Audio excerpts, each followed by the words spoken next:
back to A Better World. This is your host, Mitchell J. Rabin, and I'm very glad you're joining us again today. Today we're going to have another very interesting show.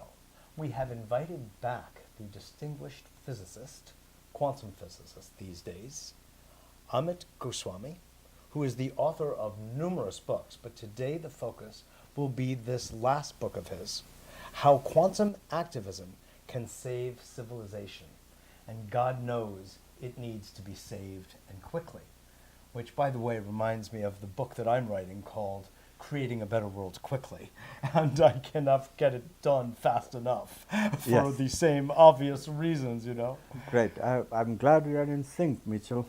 Indeed, we are, Amit. We noticed that last time. We had Amit, for those of you who watch with any regularity, on the show exactly a year ago, and we're going to pick up on that thread. So stay tuned for discussing two of really my favorite subjects. One, quantum physics, and its interface with our understanding of the larger cosmological picture, i.e. God, and activism, i.e. how do we take the gift of our birth, of our human existence, and channel it in a way so that it is in service to the larger good and the larger whole.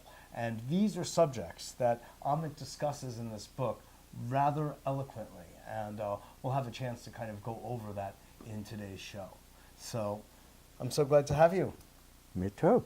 Namaste, as we say in Chinese. Namaste. Very good. So you make some wonderful quantum leaps, as it were, in this book, Amit, about the nature of reality, the way we perceive it, the way we think about it, changing worldviews, and how to use some of the greatest breakthroughs in our scientific understanding to grok, if you will, that there really is this notion of a higher intelligence. Yes, not only grok, but to use it in such a way that our world becomes better. Exactly. A practical use of God, you could say, which I adore. I adore. So first of all, let's start at the beginning, if you will. Now, I don't mean in the beginning was the word. I mean, how is it that quantum physics actually explains and proves what we refer to as the existence of God? Actually, you know, when I first started it, there's all these philosophy books which says that God is ineffable, cannot be taught in science, it's not scientific idea. Utterly mystical and mysterious. Exactly. And mystics have added to it too. I mean, they have this sort of same notion, better keep it separate, it's not a scientific idea, scientists keep away, you know.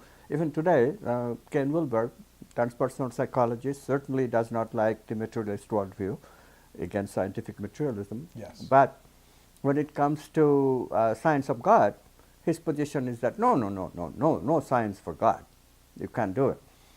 But actually, keep them separate. Keep them separate. The domain separate. But actually the question is very scientific, because a God which doesn't have causal power is a meaningless God.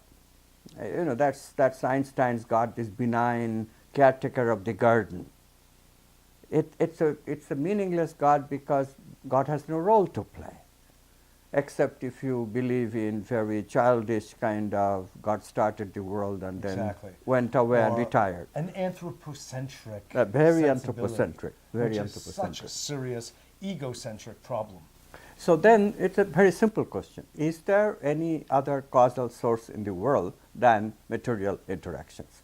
Material interactions are upward causation because elementary particles produce everything else, and there are atoms interactions. to molecules to cells to organs to tissues, exactly. etc. So cause goes Tissue upwards. organ. Right. So we just as Ken Wilber talks about when he refers to his holons, of course, in the work of Kessler. But then you just ask the question: is there downward causation? Is there any evidence or also any theory that requires downward causation?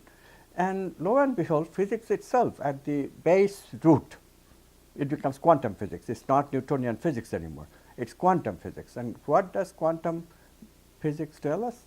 It tells us that objects are possibilities.